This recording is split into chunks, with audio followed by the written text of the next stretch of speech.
These are the hoops that I had to jump through as a father while paying Miss Klein child support and having them in my care full time when my oldest daughter was 2 and my youngest daughter was 8 months old.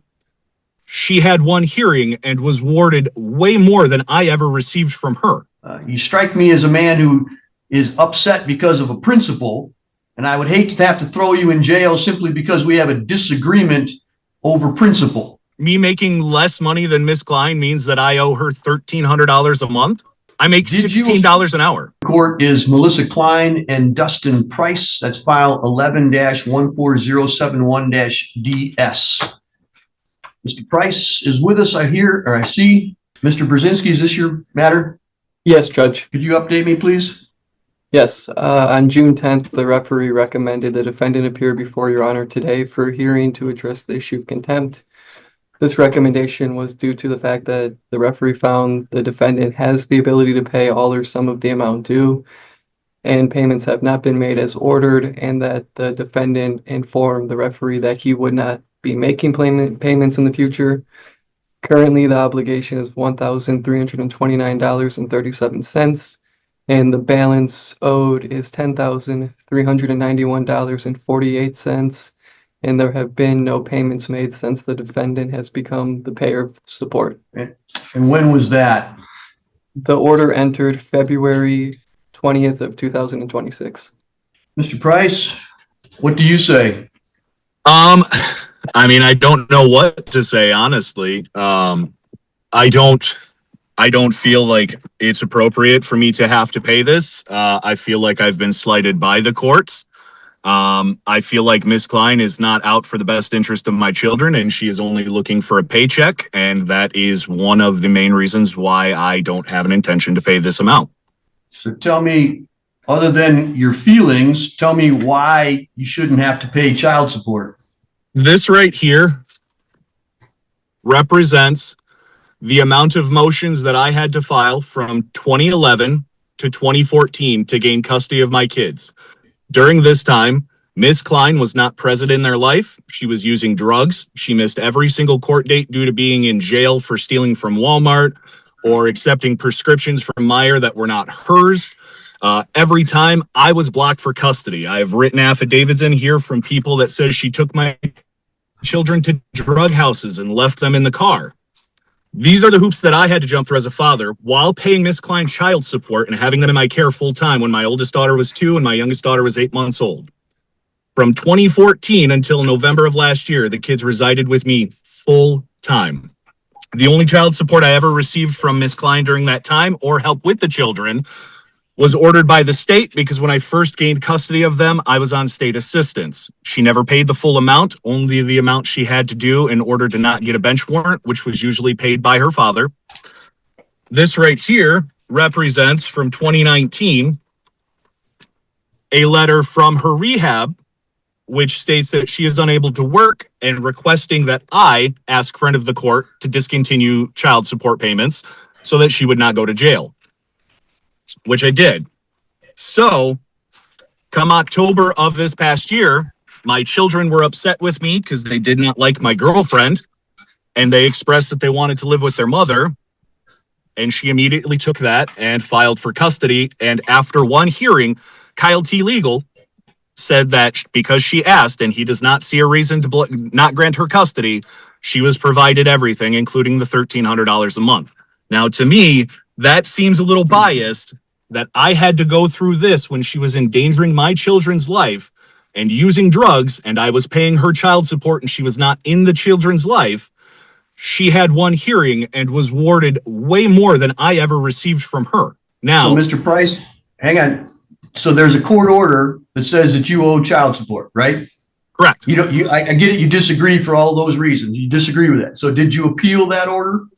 No, because once again, my experience with the court, these are the amount of motions that I've had to file to get custody. She filed one motion. That to me seems like a bias and a waste of my time. And I also consulted a lawyer who told me that it would be a waste of my time to file a motion because Mr. my Price, children. Mr. What's Price, that? do you see what I'm holding? Do you see what I'm holding up? Yeah. This is not the only case that has inches of paperwork on it. I understand that. There's hundreds, if not thousands, of cases that have inches of paperwork.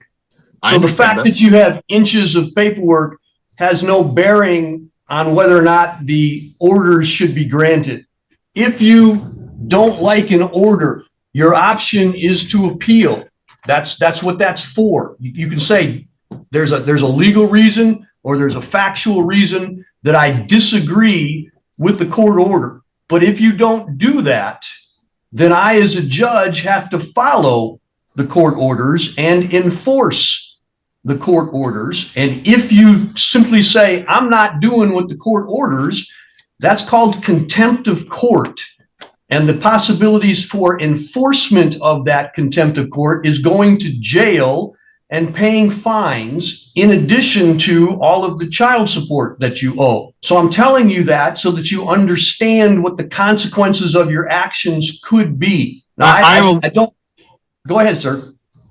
The consequences of my actions would be, so a couple of things to know. I did consult an attorney on this, and Mr. Legal did mention that I should file a motion to change custody back because my oldest daughter has lived with me since this arrangement was made, and my youngest daughter has expressed a want to return back to the home or have more time here, which Ms. Klein has blocked due to the overnights rule and to maintain her number of overnights.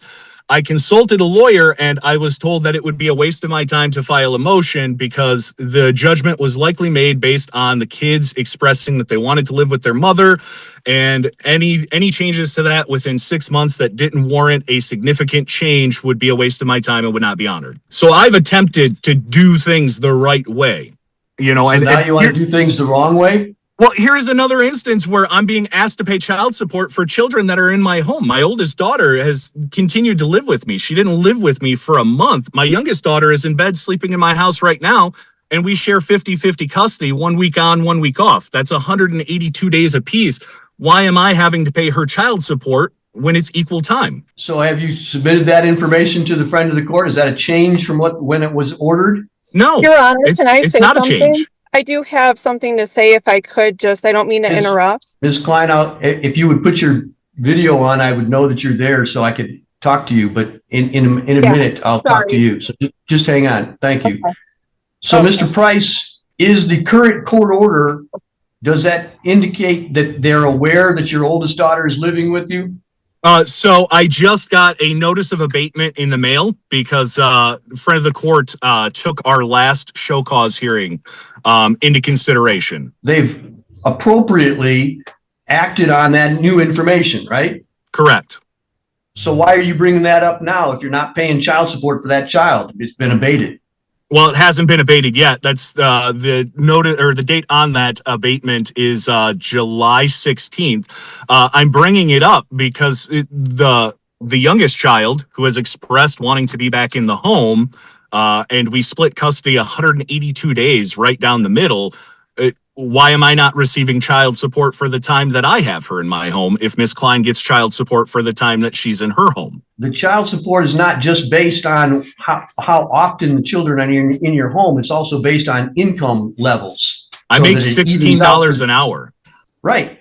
So that there's a child support formula that takes into account how many days or how many overnights the child is in each of the two homes and the income levels of both parents.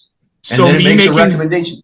Me making less money than Miss Klein means that I owe her $1,300 a month. I make $16 an hour. Did you object to the child support order? I attempted to. I didn't file anything because once again, I was instructed that it would be a waste of my time by the lawyer. I wouldn't have a case. Then what do you want me to tell you, Mr. Price? You had an opportunity to have all of this information hashed out. An order was entered based on the information that you submitted, and now you don't want to do what the court orders you to do for all of the reasons that you could have brought up before. I have brought it up before. Then it's been overturned or overruled, and you've lost. You don't get to say, I don't like it because I lost. You have to have a legal reason why to bring something to change it. And you haven't told me anything to change it yet. Okay. One of the things that Ms. Klein used in getting custody was how well my youngest daughter is doing in school. I have a copy of her most recent Let me find it here.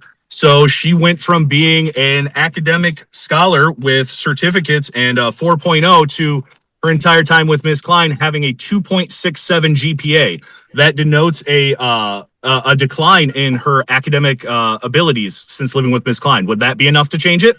So have you appealed or have you filed a new motion?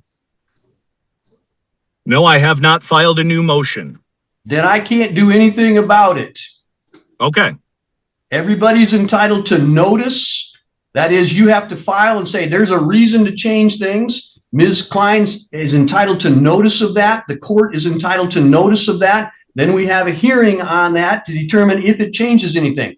I don't just make decisions when you bring them up in court. Everybody's entitled to know it ahead of time. All right. So if you believe that there's been a change of circumstances, which is what the lawyers were talking to you about, you have to show that there was a proper cause or a significant change of circumstances since the last court order. If you meet that standard, then we can determine whether or not there is sufficient reason to change things. But today is not about what's going to happen in the future. It's about you're not paying things in the past. You've told the referee, I'm not going to pay. So you're in front of me for me to decide what's going to happen based on your failure to pay. You've been ordered to pay. You didn't appeal that order to pay. So what should I do to you to motivate you to pay? Because if you simply say to the court, you're going to go to jail. And I don't think you need to do that. Tell me I'm wrong. At this point, I don't know what to say, Your Honor. I will file a motion. That doesn't stop me from considering whether you go to jail or not for failing to pay in the past. No, I understand that. I understand the consequences of my actions. And if you need to hold me in contempt and send me to jail, I will accept the punishment. Why should I do that if you have the ability to pay? You see, I don't have the ability to pay. I was unemployed for 6 months. I make $16 an hour. I do not have the ability to pay $1,300 a month for children that one spends full time here and another one spends half of their time here. What do you do for work? I work in production at LaHaye's Cannabis in Sheboygan. Why were you off for 6 months? I was unemployed. I was previously working at PNC Bank for 10 years. That 6 months I spent trying to find another job. So why were you unemployed? Conflict of interest with my previous manager at PNC Bank. There was a management switch, and changes in the company led to me no longer being employed there. Why couldn't you get a job sooner than 6 months? I have 6 months of resumes that I have submitted and applications, and the only job that I ended up getting hired for was $16 an hour in Sheboygan. Why I couldn't get a job within that 6 months is beyond me. I was unemployed when the support order was put in. I was unemployed from December 2nd to June 1st. There are literally hundreds of jobs out there. You may not like the jobs. You may not want to work at those jobs, but there are literally hundreds of jobs in northern Michigan without people in those positions. So don't tell me you can't find a job. You may not have found a job that you liked, but you can't tell me that you can't find a job in northern Michigan, especially come spring and summertime. Yeah, June 1st, I got a job. I interviewed in May. That is springtime. That is when I received employment. I was putting in applications and submitting my resume the entire time.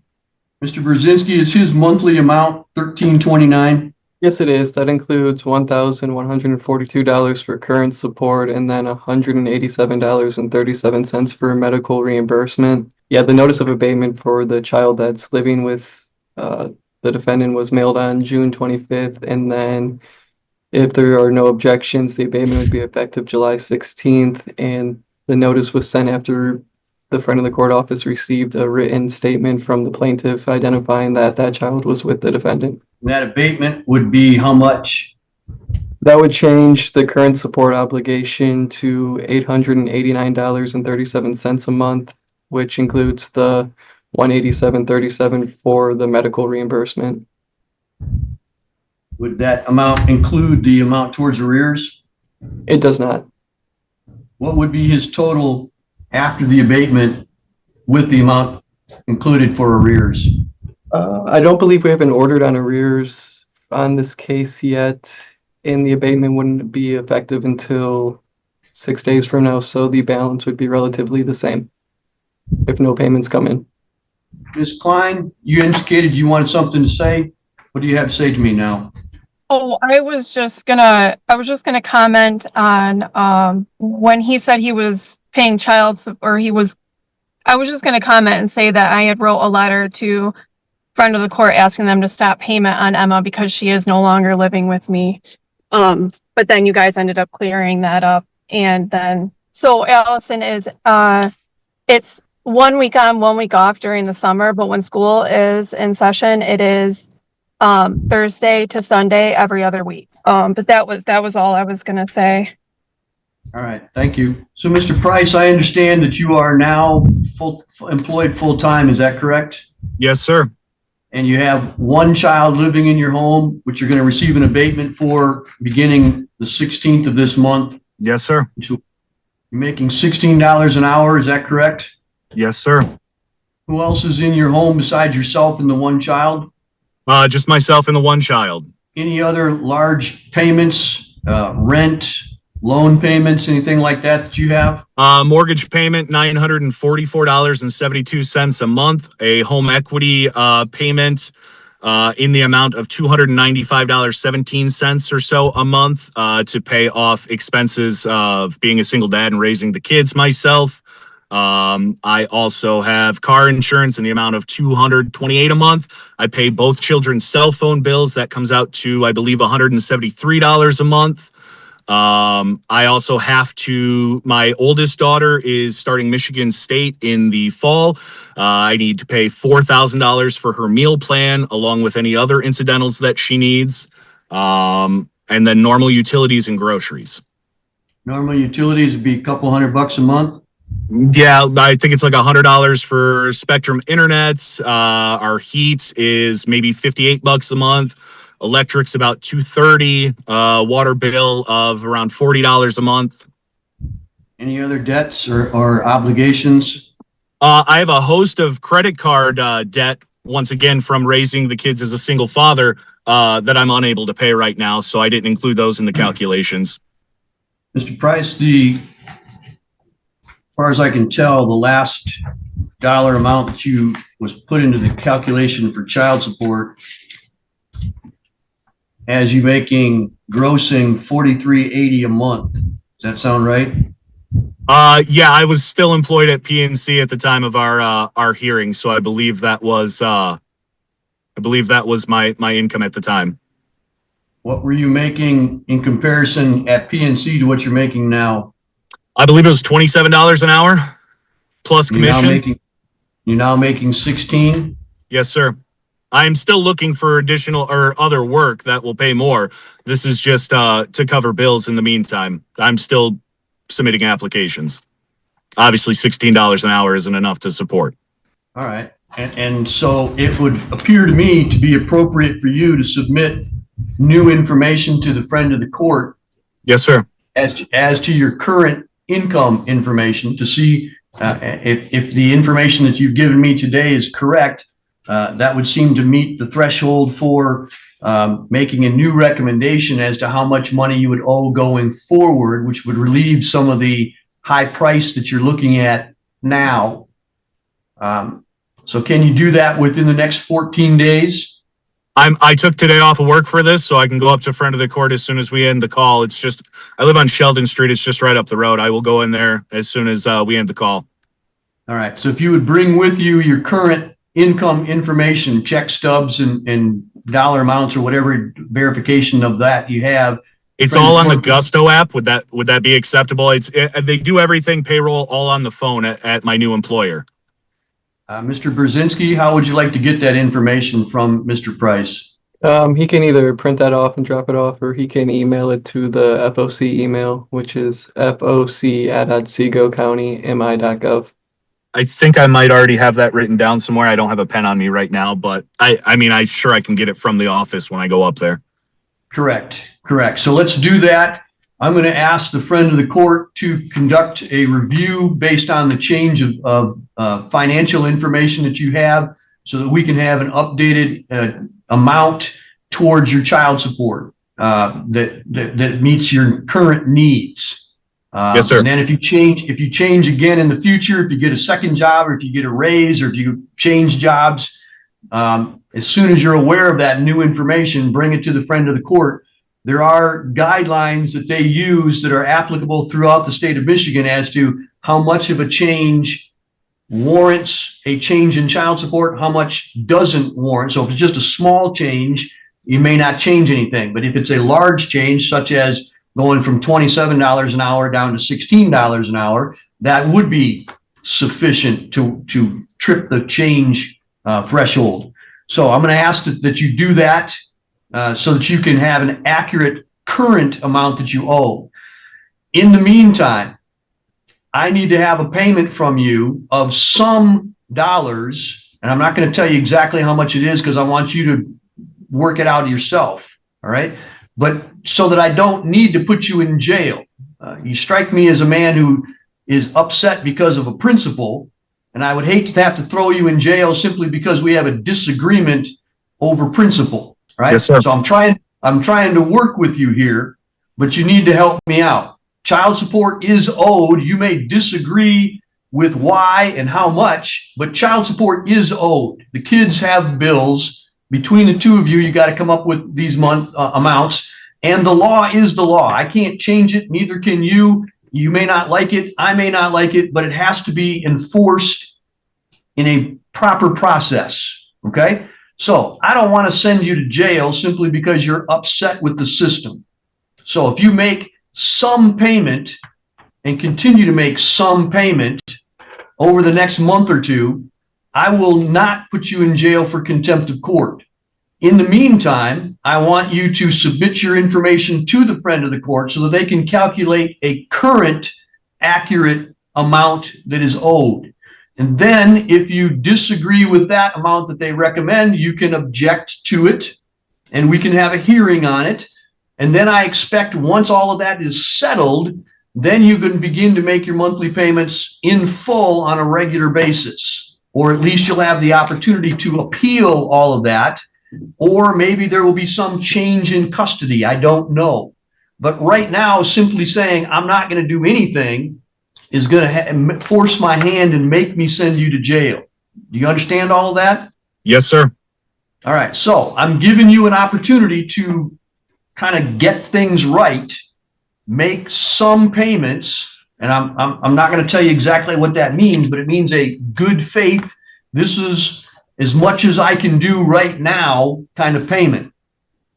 And if you're going to fight me on that, you and I are going to go round and round again towards jail again. But so make it a generous amount if you can. All right, sir? Yes, and sir. Then let the friend of the court do their calculations under the guidelines, and they'll make a recommendation, send it to both sides. You'll be able to look at it, check their math, say, why did you do this or why didn't you do that? And you can have a hearing if you want on that issue. Once all of that is settled, then I expect whatever that new amount is going to be, you're going to make the payments towards that on a regular basis until there is a significant change of circumstances in the future. And then you can submit whatever documentation you want at that time. Mr. Brzezinski, when you do this new calculation, I would like you to address the issue of an ordered on arrears amount so that we have all of that on the table all at the same time so everybody knows exactly how much we're going to do in total in the future. Okay, Judge, we Mr. will do Price, that. thank you, Mr. Brzezinski. Mr. Price, do you have any questions for me right now? I do have one additional question. When I go up to the FOC office, is there a way for me to confirm the amount of arrears that Ms. Klein has and have those adjusted against mine? I do believe, I know as of 2019, she was about $1,700 in arrears in child support. You can certainly have that information from the friend of the court as to what the arrears are so that you can request that those be and again, it may require some agreement between Ms. Klein and yourself as to how to deal with you're owed this much and she's owed this much, and what do we do with those kinds of things? And the friend of the court, there is a process for doing all of that. So we can certainly give you the current information, and then as a part of the process, excuse me, Mr. Brzezinski, if you would, again, as part of this new update of information, if you could address that information as well with both parties and see how they want to handle it, and then make it that a part of your recommendation so that they can object or not, depending on how they want to handle those things. Okay, Judge, yeah, we will reach out to them and see if they have any agreement. I think offsetting the arrears that one owes with the arrears that the other one owes would need to be based on an agreement that the two of them have together. Right. So, but at least if they could have that information so that they could begin to talk to each other, I think that would be beneficial. Yes, we will get that to them. All right. Any other questions that you have, Mr. Price? No, sir. Ms. Klein, is there anything else that you have questions about today? I do. When you had asked him to make a payment, is that going to be a monthly payment that you're Yes. asking for? I'm asking him to make a payment towards his monthly support. Yes. I was wondering if we could maybe put a dollar amount on it and possibly, because I'm still paying $180 for Allison's emergency surgery that she had to have, which I think that was calculated into his monthly support. Because I filed a motion for that because I wasn't getting help with that. And I ended up paying after insurance covered everything, I owed $3,500. I had to pay $1,000 up front for her to even get the surgery. And then I have to pay $180 every month. And I didn't know if maybe we could at least get that covered per month. There is a process for determining extraordinary medical expenses, and you can discuss that with Mr. Brzezinski or the friend of the court's office as to how that process works. So I'm not going to, again, when I'm first told about it today, it's difficult to make an off the top of your head decision without knowing all of the facts, without having the other side say, well, but here's my side of the story. So again, the request is not inappropriate, but I'm not going to make a decision, a snap decision, without having all of the facts and information. So if you have a request to make, Ms. Klein, about extraordinary medical expenses, you need to do that in a motion and give that information to Mr. Price. The two of you can talk and see if you can reach an agreement. If you can't reach an agreement, I can make a decision about that. That is something that the two of you need to discuss. And if you can't reach an agreement, I'll be happy to have that talk with you and decision in the future, but I'm not going to make it today. And the reason is, as I explained, I'm not going to make a snap decision where both sides don't have notice of that information. So I've told him what I want him to do. He knows what he owes right now. I've kind of lessened that burden a little bit based on his reduction in earning capacity. And so I'm going to leave it exactly the way I've left it already. And you can bring that up in the future if you can't reach an agreement with Mr. Price. That's all for today. Thank you both very much. Thank you, sir.